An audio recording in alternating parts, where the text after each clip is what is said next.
मंडळी, तुमचा पुन्हा एकदा मालवणी बोको या यूट्यूब चॅनलवर स्वागत असा। आज आपण रात्रीच्या प्रवासादरम्यान इलेलो एक सत्य अनुभव बघणार असो। ही जी गोष्ट असा ती कॉलेजच्या मुलांसोबत घडलेली असा। या मुलांका समुद्राच्या जवळ प्लॅनचेट करणं किती महागात पडला ता आज आपण बघणार असो। आजच्या आपल्या वैकतेचं नाव असा समुद्रात बुडलेली एक स्मशानभूमी।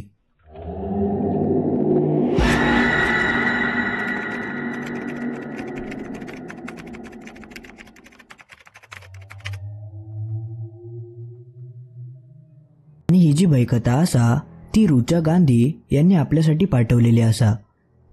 लहानपणापासूनच माका अंकशास्त्र, गूतविद्या याबद्दलची कमालीची उत्सुकता होती। त्यामुळे या संबंधातल्या गोष्टी ऐकूक माका खूप आवडायचा। माका माझ्या आयुष्यात एकतरी प्लॅनचेट करून बघूचा होता। खरा सांगूचा तर माका भूत प्रेत, आत्मा या गोष्टींवर अजिबात विश्वास नाही। त्यामुळे माका बघूचा होता की मी प्लॅनचेट केल्यावर खरोखरच आत्मा येतात की नाही। म्हणजे माझा तर एक स्वप्नच होता।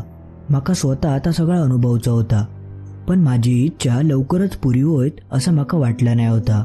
ह्या गोष्टीची सुरुवात झाली जेव्हा मी पुण्यात ASP कॉलेजमध्ये BComच्या पहिल्या वर्षात मी ॲडमिशन घेतलंय। पहिलं वर्ष म्हणजे मजाच मजा असायची। नवीन मित्र, मैत्रिणींचं ग्रुप, गप्पा आणि सर्व काही। पहिल्याच दिवशी आमचं असंच नवीन ग्रुप तयार झालो होतो। आम्ही ग्रुपमध्ये तेव्हा एकूण 6 जण होतो।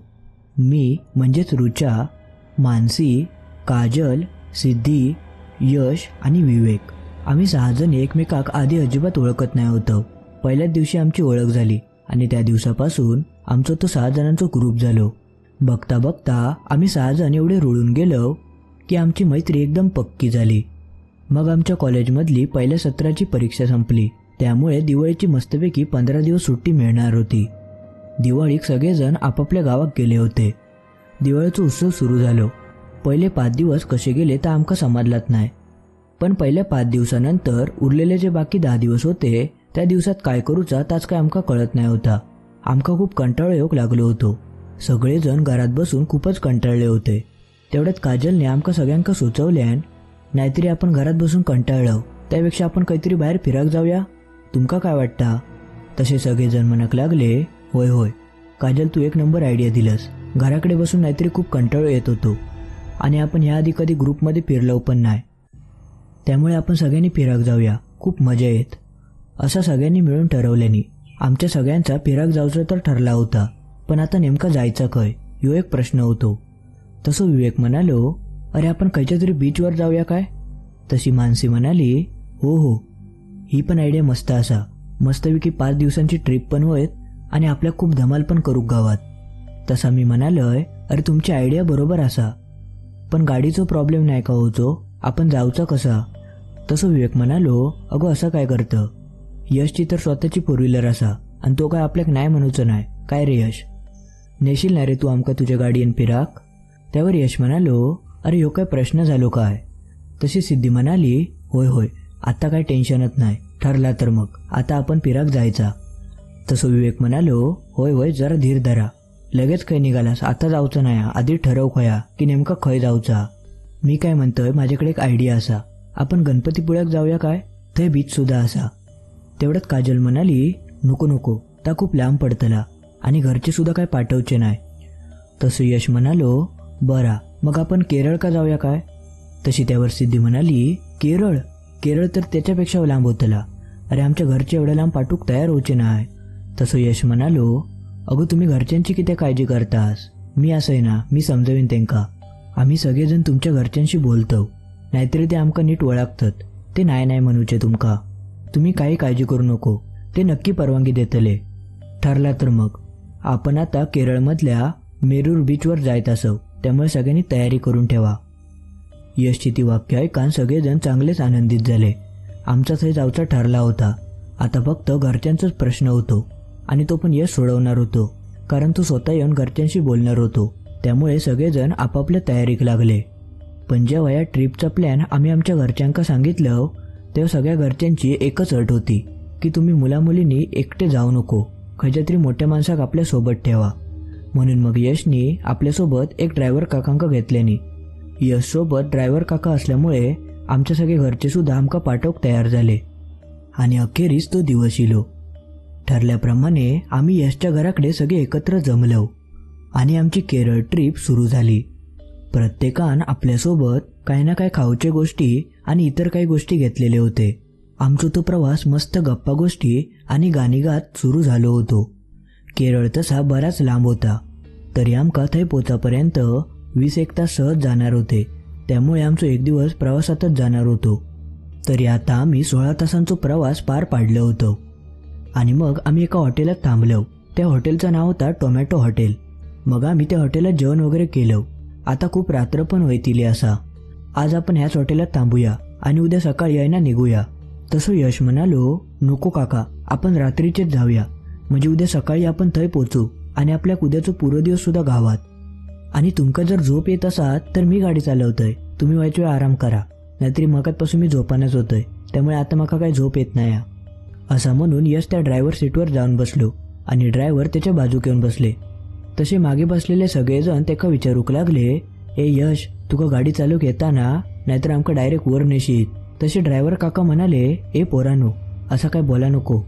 यश, तू गाडी चालूक घे आणि जर तुका झोप येत असत ना तर गाडी थांबव. मग यशने गाडी चालू केल्यान आणि तो गाडी चालवूक लागलो. बघता बघता सगळेजण गाढ झोपले होते. यश आपलं गाडी चालवत होतो. तेवढ्यात अचानक यशने गाडीचो ब्रेक मारल्यान.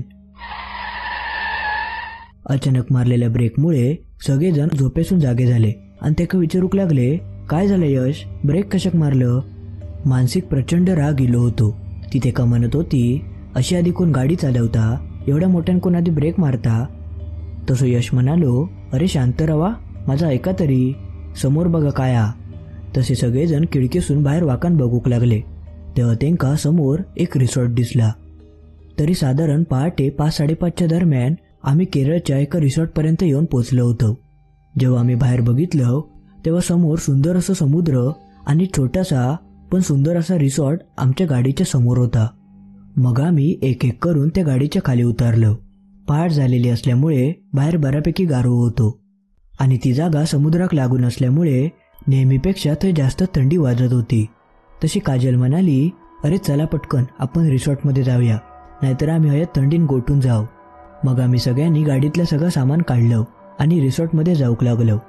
तेव्हा आमचे ड्रायव्हर काका म्हणाले, तुम्ही जावा रिसॉर्टमध्ये, मी गाडीचं थांबतोय. मग आम्ही सगळं सामान घेऊन त्या रिसॉर्टमध्ये पाऊल ठेवलं. त्या रिसॉर्टचे मालक नुकतेच उठले होते. मग आम्ही त्यांना जाऊन भेटलो. त्या रिसॉर्ट खूप सुंदर होता आणि खूप स्वच्छ सुद्धा. जेव्हा आम्ही हॉलमध्ये गेलो त्यावरती एक सुंदरसा झुंबर लावलेला होता. त्या झुंबरावर आमची नजर हलतच नाही होती, एवढा तो देखणा होता. आणि हॉलसुद्धा एकदम चकाचक केलेलं होतं. बाहेरून त्या रिसॉर्ट बघून असं वाटत नाही होता की आतून ते एवढा स्वच्छ असात. वरती जाऊसाठी एक लाकडी जिनो होतो. मग आम्ही त्या जिन्यांवरती गेलो.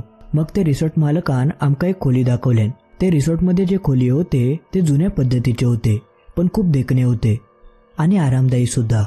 प्रत्येक खोलीच्या बाहेर एक बाल्कनी होती. खरोखरच आमची ट्रीप मस्त होतली, यात काय शंकाच नाही होती. मग आम्ही सगळेजण फ्रेश झालो आणि हळूहळू सगळीकडे उजाडाक लागला होता आणि सूर्यनारायण हळूहळू वर येऊक लागलो होतो. पक्ष्यांचा तो किलबिलाट, हवी हवीशी वाटणारी ती शांतता, वाऱ्याची थंडगार झुळूक, या सगळा खूपच मस्त वाटत होता. मग सकाळी 7च्या सुमारास त्या रिसॉर्ट मालकान आमका वरती नाश्ता पाठवल्यान. मग आम्ही नाश्ता वगैरे करून बीचवर जाऊक निघालो. केरळमधलं तो समुद्र इतकं स्वच्छ आणि सुंदर होतो की काय विचारूच नको. लुसलुसीत अशी वाळू आणि एकदम मोहून टाकणारी शांतता, आजूबाजूक नारळाची मोठीच्या मोठी झाडा, थंयचो जो काही निसर्ग होतो तो मी शब्दात मांडू शकत नाही, इतकं सुंदर होतो. आमचो तो संपूर्ण दिवस समुद्राच्या पाण्यातच खेळण्यात गेलो आणि संध्याकाळी आमचो पत्त्याचो डाव रंगलो. त्या सगळ्यात आमचो पहिलो दिवस कसो गेलो ता कोणाकच काय समजला नाही. मग आमचो दुसरा दिवस सुरू झालो. त्याच मनमोहून टाकणारं दृश्य आणि ती संध्याकाळची मनमोहून टाकणारी सूर्यकिरणा आणि समुद्राची लाटा आणि लाटांचा तो आवाज, ह्यो जो काय अनुभव होतो तो कधीच संपू नये असं वाटत होतो. मग दुसऱ्या दिवशी रात्री आम्ही खोलीत गप्पा मारत बसलो होतो. तशी गप्पा मारता मारता काजल म्हणाली, अरे ऐका ना, आपण आता या रिसॉर्टमध्ये किती दिवस राहतलो आणि आपण त्या तंबूचं सामान आणलं तर परत घराकडे नेऊचा हा काय, आपल्या काही तंबू बांधूचो हा की नाही. माझ्याकडे एक आयडिया असा, मस्तपैकी समुद्र किनाऱ्यावर तंबू बांधूया आणि तर एक रात्र रवाया. मस्त मजा येत. समुद्राची ती लाटा आणि ती शांतता आणि थंडगार हवा. मस्त झोप लागत आणि असं अनुभव परत घेता येत असं काय वाटत नाही. आता अनायसे आपण इलवत असव आणि आपल्याकडे जर सगळा सामान असा तरी अनुभव घेऊ काय हरकत नाही. काजलची ती कल्पना सगळ्यांकाच खूप आवडली. त्यामुळे आम्ही सगळ्यांनी ठरवलं की आज रात्री आपण समुद्राच्या किनारी तंबू बांधून एक रात्र थंय घालवायची आणि खूप धमाल करायची. मग माझ्या डोक्यात अजून एक कल्पना येईल. मी सगळ्यांका विचारलंय, आज आपण प्लॅनचेट करूया काय, म्हणजे आपली मजा दुप्पट वाढत. माझे जे सगळे मित्र होते ते खूप धीट होते. त्यामुळे माझी इतक्या वर्षाची अपुरी रवलेली इच्छा आज पूर्ण होणार होती आणि माझे सगळे मित्रसुद्धा खूप उत्सुक होते. मी त्यांना म्हणालोय, मी सगळा सामान आणलेला असा आणि आपल्या कोण काय बोलायचं पण नाही. आपण मस्तपैकी रात्री तंबू ठोकलो की त्या तंबूतच प्लॅनचेट करूया आणि बघूया तरी कोण येता की नाही. तशी सिद्धी म्हणाली, ऐक ना रुचा, आपण या सगळं नको करूया. माका खूप भीती वाटता आणि या योग्य पण वाटत नाही. मग मी तिका म्हणालोय, अगो भूतभीत काय नसता, आपण या मजेसाठी करतलो, बाकी काय नाही. घाबराक काय झाला, आम्ही इतके सगळे जण तर असव. तशी सिद्धी म्हणाली, तर काय पण असू दे, पण मी या अजिबात करूचही नाही आणि तुमका करूक सुद्धा देऊचही नाही. तेवढ्याच आमच्या खोलीचा कोणतरी दार वाजवल्यान. मग मानसी पटकन उठली आणि दार उघडूक गेली आणि तिने तर दार उघडल्यान. दाराबाहेर रिसॉर्टचं वेटर इलो होतो. तो आमच्यासाठी जेवण घेऊन इलो होतो. मग त्यांनी आमच्यासाठी आणलेलं जेवण टेबलावर ठेवल्यान आणि तो आमका म्हणालो, मी आताच बाहेर इलं तेव्हा माझ्या कानावर तुम्ही प्लॅनचेट वगैरे करतलास असे शब्द माझ्या कानावर पडले. तेव्हा यश त्या वेटरका म्हणालो, होय होय आम्ही करणार असो. तसं तो वेटर म्हणालो, प्लॅनचेट आणि तुम्ही हय करतलास? हय, प्लॅनचेट वगैरे करू नको, माझं ऐका, ता खूप वाईट असता आणि एखाद्याचा जीव सुद्धा जाऊ शकता. तसा मी त्याका म्हणालोय, अहो दादा, असा काही एक नाही, भूत वगैरे काय नसता, आम्ही मजा म्हणून ता करणार असो, बाकी काय नाही, तुम्ही उगाच आमका घाबरवू नको. तसं तो वेटर म्हणालो, तुमका खोटा वाटता, मग तुम्ही येवा माझ्यासोबत. मग तो वेटर आमका सगळ्यांका बाल्कनीत घेऊन गेलो आणि तो बाल्कनीतून समुद्राच्या डाव्या बाजू हात करून आमका दाखवूक लागलो आणि म्हणालो, त्या दिशेचा तुमका समुद्राचं पाणी दिसता, थंय एक स्मशानभूमी होती.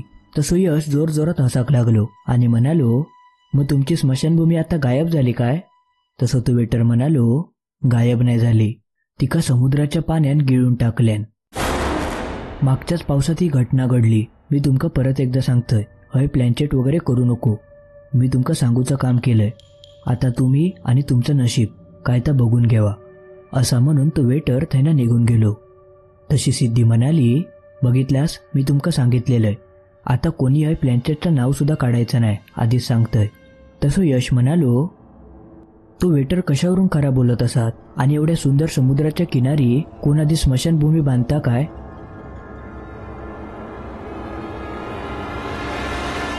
कदाचित तो वेटर आम्ही हय प्लॅनचेट करता कामा नये म्हणून आमका घाबरवत असतलो. आपण त्याच्याकडे लक्ष नको देऊया आणि भूतभीत काय नसता गो, आपण मजा म्हणून या करतो, आपल्या काय नाही होचा. तसा मी म्हणालोय, अरे यश, ह्या सगळा तुझ्यामुळे झाला, तुका काय गरज होती ते वेटर का सांगूची? आता जर ते वेटरने तुझ्या काकांका सांगितल्यान की आपण हे प्लॅनचेट करतो तर आपला सगळा प्लॅन पिसकाटला. मग माझं स्वप्नसुद्धा अपूर्ण राहतला. माझी खूप इच्छा होती प्लॅनचेट करूची, पण तुझ्या काकांका जर या समाजला तर ते आपल्याला ह्या करूक देतील? सांग आता तूच. तसं यश माका म्हणालो, अगो तू एवढं किती घाबरतं, काय नाही होचा, तू नाही सांगूचो, मी सांगतोय ना, आणि सांगल्यानंतर मी काकांका समजवीन, तू काय टेन्शन घेऊ नको. आपला या प्लॅन नक्की यशस्वी होतला. आपण जसं ठरवलं तसाच होतला. तो बघता. मग आम्ही पटपट जेवलो आणि गाडीतला तंबूचं सामान बाहेर काढलं आणि सरळ समुद्र किनाऱ्याकडे गेलो आणि तंबू बांधूक लागलो. तरी रात्री 9-9:30च्या दरम्यान आमचं तंबू बांधून तयार झालो आणि मग यशनी मधीच अडथळू नको म्हणून त्यांनी ड्रायव्हर काकांका रिसॉर्टमध्ये झोपाक सांगितल्याने, जेणेकरून त्यांची झोप मोड होऊ नये. मग यशने हुशारीन ड्रायव्हर काकांका रिसॉर्टमध्ये झोपाक राजी केल्यान. मग आता आम्ही फक्त 6 जण त्या समुद्र किनाऱ्यावर होतो. रिसॉर्टपासून 10 मिनिटाच्या अंतरावर आम्ही तंबू बांधलेला होता, म्हणजे कोणाक आमच्या आवाजामुळे जाग येऊ नको म्हणून. कारण आम्ही त्या तंबूत पूर्ण रात्रभर धमाल करणार होतो आणि जर आवाजामुळे काका जर थैले तर आमचा काय खरा नाही होता. म्हणून आम्ही मुद्दामूनच रिसॉर्टपासून लांबच तंबू ठोकलं होतं. तेवढ्यात पाठीमागून यशच्या काकांचा आवाज येलो, काय रे, काय करतास? मग ते यश का बोलवू लागले. तसं यश त्यांच्याकडे गेलो तसे काका तेका विचारूक लागले, काय रे यश, म्हाका तो वेटर सांगत होतो तुम्ही प्लॅनचेट वगैरे करूचा प्लॅन केलास म्हणून, या खरा? काकांची ती वाक्य ऐकान यशची बोलतीच बंद झाली. मग आम्ही सगळेजण त्याच्याकडे धावत गेलो. मग मी काकांका म्हणालोय, नाही हो काका, कोणी सांगला तुमका, आम्ही असला काही एक करूचो नाही. तसे काका रागान म्हणाले, असला काय करूचो विचार सुद्धा करू नको, नाहीतरी यश मी तुझ्या आईक फोन लावून सगळं सांगी ना. एवढा म्हणान काका थैना निघान गेले. आता आमच्या सुंदर ट्रिपवर काकांची टांगती तलवार आमच्या डोक्यावर इली होती. तशी सिद्धी म्हणाली, अरे किती खोटा बोलतलास तुम्ही, माका नाही जमाचा, मी आताच्या आता काकांका ह्यो सगळं विषय सांगतलय. तसो विवेक सिद्धीक म्हणालो, सिद्धी तुका मैत्रीची शपथ असा, यातल्या काकांका काही एक सांगा नको. त्यामुळे सिद्धी गप्पच रवली. सिद्धीचो शब्दांवर खूप विश्वास होतो, त्यामुळे ती सहसा कोणच्या शब्दी तोडायची नाही. मग आम्ही 10-10:30 पर्यंत टाइमपास केलो, मस्तपैकी बीचवर खेळलो. बघता बघता रात्रीचे 11:30 वाजत इले होते. आता ठरल्याप्रमाणे आमका प्लॅनचेट करूचा होता, म्हणून मग मी बॅगेतला आणलेला सामान बाहेर काढूक लागलोय. तशी सिद्धी म्हणाली, तुम्ही हा काय तर करा, मी नाही तुमच्यात. तसा मी म्हणालोय, एक गप्पा, आता एवढा सगळा झाला, तू आता नको म्हणा नको, आणि आम्ही सगळे असो ना तुझ्यासोबत, मग काय होणार आहे तुका. मग मी कसा बसा तिका बळजबरी करून तयार केलंय. मग आम्ही तंबूत सगळीकडे अंधार केलं. आम्ही 6 जण त्या तंबूत बसलो होतो. मग मी बॅगेतले 4 मेणबत्ते बाहेर काढले आणि ते पेटवलंय. मग मी तो बोर्ड बाहेर काढलंय. तसं यश म्हणालो, ह्यो कसलो बोर्ड हा, ह्याच्यावर काय नावात लिहिलेली नाहीत. तेवढ्यात माका आठवला की मी त्या बोर्डच्या खाली ठेवसाठी एक पाट आणलं होतं, पण तो गाडीतच रवलो होतो. मग मी यशका म्हणालोय, अरे यश, मी गाडीच्या डिकीत एक पाट ठेवलं होतं, तो आणूकच विसरलोय, तुझ्याकडे गाडीची चावी आणा, जा ना पटकन घेऊन ये. तसं यश म्हणालो, होय होय लगेच घेऊन येतोय. यश ते तंबूसून बाहेर पडलो. जसं तो बाहेर पडता तेव्हा ते कसं भास झालो की कोणतरी वाळूसून जोरात धावत गेला. ता काय होता तर ते काव समाधला नाही, पण त्याचा वेग मात्र खूप होतो. मग त्यांनी पटकन आजूबाजूक बॅटरी मारून बघितल्यान, पण आजूबाजूक तेका कोणच दिसला नाही. तेका वाटला की तेका भास वगैरे झालो असत. मग तो पटकन गाडीच्या जवळ गेलो आणि त्यांनी गाडीची डिकी उघडल्यान आणि डिकीतलो पाट घेऊन तो पटकन धावत धावत तंबूकडे इलो. तो खूप घाबरलो होतो, पण त्यांनी ती भीती त्याच्या चेहऱ्यावर अजिबात दाखवूक नाही, कारण तो आधीच घाबरलो असतो तर आम्ही प्लॅनचेटचा प्लॅन रद्द केला असतो. म्हणून मग त्यांनी त्याच्यासोबत जा काय घडला तर आमका कोणाकच सांगूक नाही. मग तो तंबूत इलो आणि माका म्हणालो, ह्यो घे रुच्या पाट. मग मी तो पाट घेतलंय आणि खाली ठेवलंय आणि त्याच्यावर तो बोर्ड ठेवलंय. मग मी त्या बोर्डच्या एका बाजूक इंग्लिश अक्षरा लिहिलंय आणि दुसऱ्या बाजूक अंक आणि वरती येस आणि नो, आणि बोर्डच्या मध्यभागी एक गोल काढून त्याच्यावर वाटी उलटी ठेवलंय. मग मी तंबूच्या एका कोपऱ्यात एक अगरबत्ती पेटवलंय. माका प्लॅनचेट करूसाठी काय काय सामान लागता तर मी आधीच गोळा करून ठेवलं होतंय आणि प्लॅनचेट कसा करूचा याची सुद्धा माहिती काढून ठेवलं होतंय आणि त्या माहितीप्रमाणेच मी सगळ्या गोष्टी करत होतोय. मग आम्ही प्लॅनचेट करूक बसतो तेवढ्या सिद्धी पलाटली आणि म्हणाली, मी या अजिबात करू शकत नाही, तुमका करूचा तर तुम्ही करा. या सगळ्या बघूनच मी आधी घाबरलोय, आणि जर काय इला तर मग काय करतलास तुम्ही. बघता बघता सिद्धी खूपच बडबड करूक लागली होती. मग मी लगेच उठलोय आणि तिका म्हणालोय, सिद्धी शांत हो, तुका भीती वाटता ना, मग तू शांत बस, तू नको करू आमच्यासोबत, पण आमच्या बाजूक तरी बसशील ना, तुका काही एक होऊचं नाही, मी असंय ना. मग कशी बशी सिद्धी ऐकली आणि ती आमच्या बाजूक बसली. मग आम्ही 5 जणांनी प्लॅनचेट का सुरुवात केलं, मी, मानसी, काजल, विवेक आणि यश. मग मी सर्वप्रथम सगळ्यांका सांगितलंय की आपण एकदा या वाटीवर बोट ठेवलं की कायव झाला तरी बोट उचलायचा नाही, या कायम लक्षात ठेवा. आणि जर तुम्ही बोट उचललास तर तुमचा काय खरा नाही, म्हणून मी तुमका आधीच सांगतोय, कायव झाला तरी बोट उचलायचा नाही. मग सगळ्या जणांनी त्या वाटीवर एक एक करून बोट ठेवलं. भीती पण वाटत होती, पण सगळ्यांची उत्सुकता पण वाढली होती. पण आम्ही काय करूचा आता नीट ठरवलं होत नाही होतं, म्हणजे कोणाक बोलवायचा, खयच्या नावान बोलवायचा. जेव्हा आम्ही बोट ठेवलं तेव्हा आमका तो प्रश्न पडलो की आता आपण बोलवायचा कोणाक. तसा मी म्हणालोय, माझो एक शाळेतलो मित्र होतो, त्याचा अपघातादरम्यान मृत्यू झालो, ते का आपण बोलवूया काय.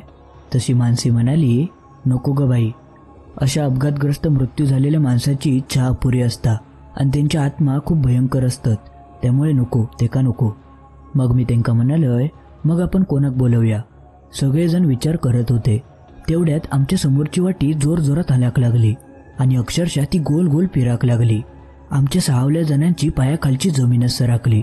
बघता बघता सगळ्यांका चांगलोच घाम फुटक लागलो होतो, कारण कोणाच्याच मनात असो विचार सुद्धा इलो नाही होतो की ही वाटी आपोआप हलात.